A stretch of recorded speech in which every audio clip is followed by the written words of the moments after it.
দর্শক দেখতে পাচ্ছেন সাবেক ডিবি প্রধান হারুন এবং অতীত ডিআইজি বিপ্লবের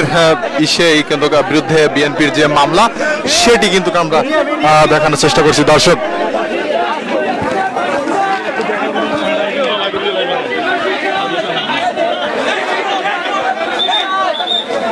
সাবেক ডিবি প্রধান হারুনের বিরুদ্ধে যে মামলা আমরা দেখতে পাচ্ছেন ইতিমধ্যে সেই মামলা দায়ের করতে কিন্তু বিএনপির সাবেক চিফ হুইপ জয়নুল আবেদিন ফারুকী তিনি কিন্তু একটু আগেই ভিতরে প্রবেশ করেছেন শেরেবাংলা থানায় আমরা দেখতে পাচ্ছি এবং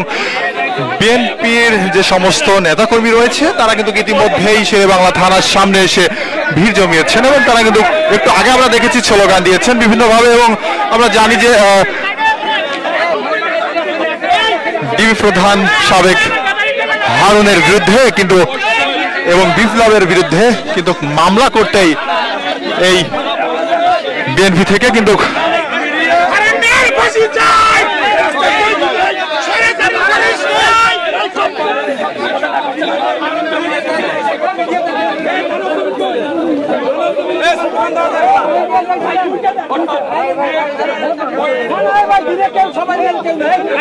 ভিতরে আছে তো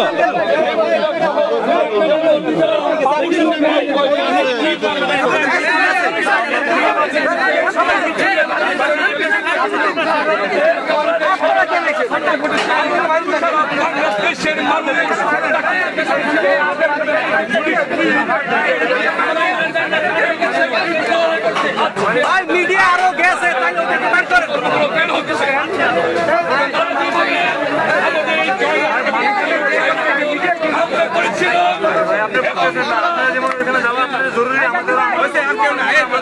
মিডিয়া তো যাওয়া লাগবে।